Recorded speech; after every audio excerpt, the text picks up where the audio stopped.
சுட்டவெளி சுடலாம் அடுத்து என்ன நடக்க போகுது அப்படின்னு சொல்லிட்டு ப்ரெடிக்ஷனாக பார்க்கலாம் வாங்க. இன்றைக்கான எபிசோடில் சரளா எப்படி இருந்தாவது அபிநயா எங்கே போயிருப்பா அப்படின்னு சொல்லிட்டு கரெக்டாக கண்டுபிடிச்சி போயிட்டாங்க. அந்த இடத்துலையும் அபிநயாவை வா அப்படின்னு சொல்லி கூப்பிட்றாங்க. ஆனால் அபிநயா வரமாட்டேன், என்னால் உங்களுக்கு எந்த பிரச்சனையும் வர வேணாம் அப்படின்னு சொல்லிட்டு அபிநயா வர மறுக்கிறாங்க.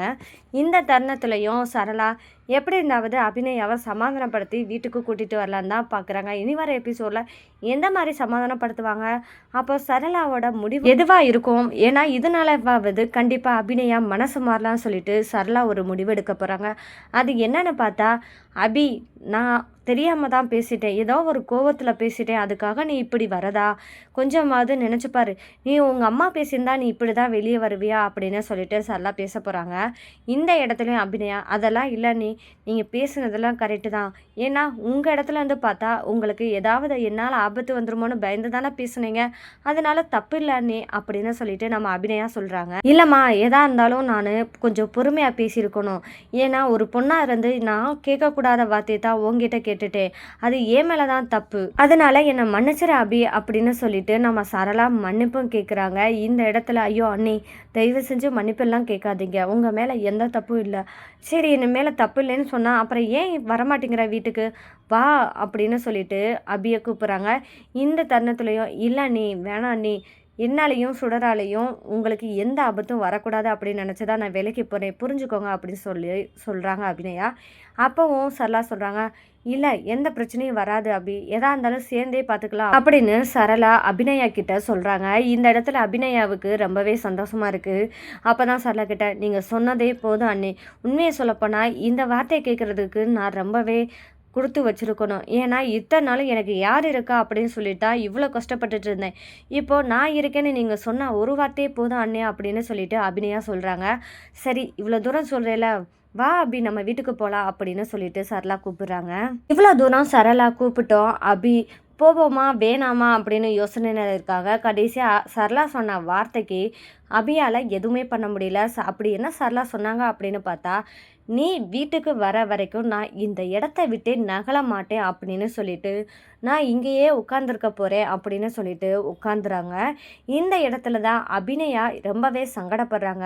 இந்த மாதிரி சரளா பேசினதை கேட்ட ராதிகா மேடத்துக்கு என்ன ஆயிடுச்சுன்னா, பரவாயில்ல சரளா தப்பு பண்ணாலும் இப்போ மன்னிப்பு கேட்டு இவ்வளோ பிடிவாதமாக வந்து நிற்கிறத பார்த்தா ரொம்பவே ஹாப்பியாக இருக்குது அப்படின்னு சொல்லிட்டு, அப்போது அபிநயாவை தான் நம்ம சமாதானப்படுத்தணும் அப்படின்னு சொல்லிட்டு ராதிகா நினைக்கிறாங்க. அந்த இடத்துல ராதிகாவும் பேசுகிறாங்க அபிநயா கிட்ட, இங்கே பாரு அபிநயா, யாருக்காக இல்லைனாலும் நம்ம சுடருக்காக யோசி, நீ இவ்வளோ தூரம் உன்னை அவங்க கஷ்டப்படுத்தினாலும் உன்னை தேடி வந்து மன்னிப்பும் கேட்டுட்டாங்க, அப்போது நீ அவங்களுக்கு மதித்து நீ போகிறது தான் நல்லது.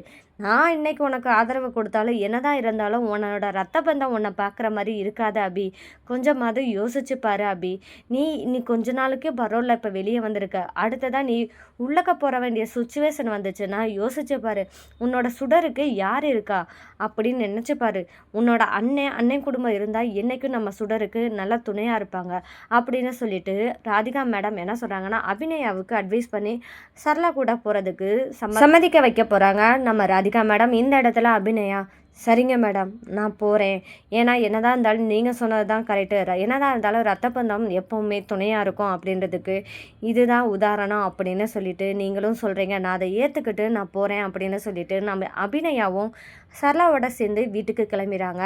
இந்த தருணத்தில் சரளா தன்னோட ஹஸ்பண்ட்ட அதாவது சண்முகத்திட்ட ஃபோன் பண்ணி, இந்த மாதிரி அபிநயா கிடச்சிட்டா, அதனால் அபிநயாவை வீட்டுக்கு கூட்டிகிட்டு வரேன் அப்படின்னு சொல்லிட்டு ஃபோன் பண்ணி சொல்கிறாங்க சரளா. சரளா சொன்னதை கேட்ட சண்முகத்துக்கு ரொம்பவே சந்தோஷம் தாங்கலை, தன்னோட தங்கை கிடச்சிட்டா அப்படின்றத நினச்சிட்டு ரொம்பவே சந்தோஷப்படுறாரு. அதே தருணத்தில் பிரபாகரன்ட்டையும் சொல்கிறாரு, இந்த மாதிரி அபிநயா இங்கே தான் ராதிகா மேடத்தை பார்க்க தான் போயிருக்காங்களாம், அவளை கூப்பிட்டுட்டு இப்போ வீட்டுக்கு வந்துட்டு இருக்காளாம் சரளா அப்படின்னு சொல்லிட்டு வக்கீல் பிரபாகரன்ட்ட சொல்கிறாரு நம்ம சண்முகம்.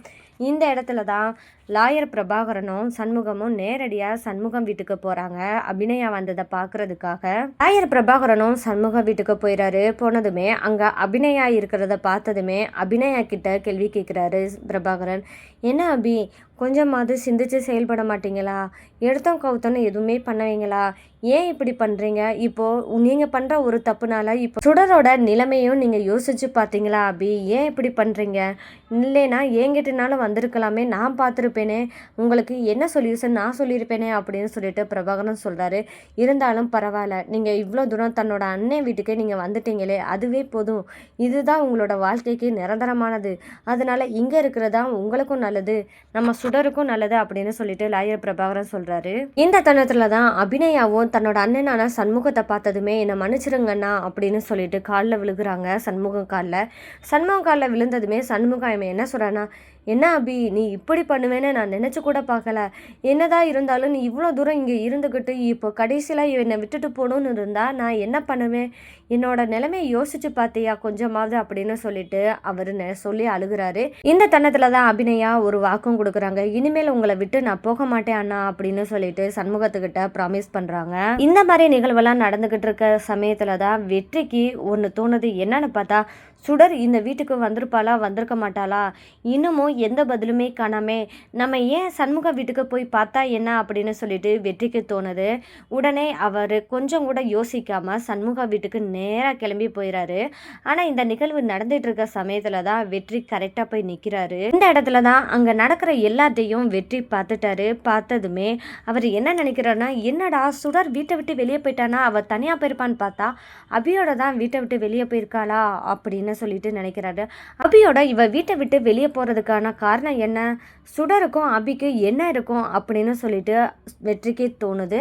ஆனால் இருந்தாலும் இது எப்படி நம்ம தெரிஞ்சுக்கிறணும், சுடருக்கும் அப்போ நமக்கும் உள்ள உறவு என்னவா இருக்கும் அப்படின்னு யோசிக்கிற இடத்துல பார்த்தா அபிக்கும் சுடருக்கும் உள்ள உறவு தான் நமக்கும் உண்டான உறவாக இருக்குமோ, அப்போ எனக்கு அவள் பொண்ணா அப்படின்னு சொல்லிட்டு அவர் நினைக்கிற தருணத்தில் தான் இங்கே அபிநயா வெற்றியை பார்க்க போகிறாங்க. ஏன்னா வெற்றி வெளியே நின்று தன்னை பார்த்துட்டதாகவும் தன்னோட பொண்ணு சுடரை பார்த்துட்டதாகவும் நினச்சி பயந்து நிற்க போகிறாங்க. அந்த இடத்துல சண்முகமும் என்னாச்சு எல்லாம் உண்மையும் தெரிஞ்சிச்சா வெற்றிக்கு அப்படின்னு சொல்லிட்டு பார்க்க போகிறாங்க. இந்த தருணத்தில் தான் சண்முகத்துக்கு வெற்றி இங்கே வந்து சுடரை பற்றின எல்லாத்தையும் தெரிஞ்சுக்கிட்டானோ, இதனால சுடருக்கு ஏதோ ஆபத்து வந்துருமோ அப்படின்னு சொல்லி பயந்து சண்முகம் என்ன பண்ணுவார் அப்படின்னு பார்த்தா சண்முகம் வெற்றி சட்டையை பிடிச்சி என்ன செய்ய போகிறான்னா அடிக்கிறதுக்கு போக போகிறாரு. இந்த தருணத்தில் தான் கேப்டன் அப்படின்னு சொல்லிட்டு நம்ம சுடர் பின்னாடியே போக போகிறாங்க. இந்த தருணத்தில் தான் நம்ம சுடர் கேப்டன் சொல்கிறாலே அது வெற்றி தானா அப்படின்னு சொல்லிட்டு எல்லாருமே ஆச்சரியப்பட்டு இருக்கிற சமயத்தில் தான் சண்முகம் ஒரு கேள்வி கேட்குறாரு. நீ கேப்டன் சொல்வியே அது இவர் தானா அப்படின்னு சொல்லிட்டு சுடர் கிட்ட கேட்க போகிற.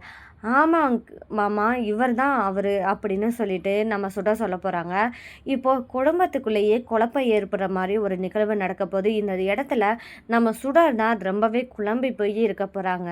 இந்த இடத்துல தான் நம்ம சுடர் என்ன நினைக்க போகிறாங்கன்னா, ஏன் கேப்டனா மாமா அடிக்க போகணும், என்னது என்ன காரணம் அப்படின்னு சொல்லிட்டு நம்ம கேட்டே ஆகணும் அப்படின்னு சொல்லிட்டு தன்னோட அம்மா கிட்ட போய் கேட்குறாங்க. ஏம்மா மாமா கேப்டன் அடிக்க போனாங்க, என்ன காரணம் அப்படின்னு சொல்லிட்டு அபிநயா கிட்ட கேட்குறாங்க நம்ம சுடர். அப்போதான் அபிநயாவும் ஒரு கேள்வி கேட்குறாங்க சுடர்கிட்ட. உண்மையை சொல்லு சுடர், உனக்கு அவரை எப்படி தெரியும் அப்படின்னு சொல்லி கேட்கும்போது தான் சுடர் எப்படியெல்லாம் வெற்றியை பற்றி நம்மளுக்கு தெரியும் அப்படின்றதெல்லாம் எல்லா உண்மையும் சுடர் அபிகிட்ட சொல்லிடுறாங்க. அப்போது அபிநயாவும் என்ன நினைக்கிறாங்கன்னா, நம்ம எவ்வளோதான் இருந்தாலும் சுடரை பற்றின எதுவுமே தெரியக்கூடாது வெற்றிக்கு அப்படின்னு நினச்சாலும் இப்போ கடவுள் ஏன் இப்படி ஒரு சோதனையை கொடுக்குறாரு, என்னையும் என்னோட பொண்ணையும் நிம்மதியாகவே வாழ விட மாட்டாரா அப்படின்னு சொல்லிட்டு அபிநயா நினைக்கிறாங்க.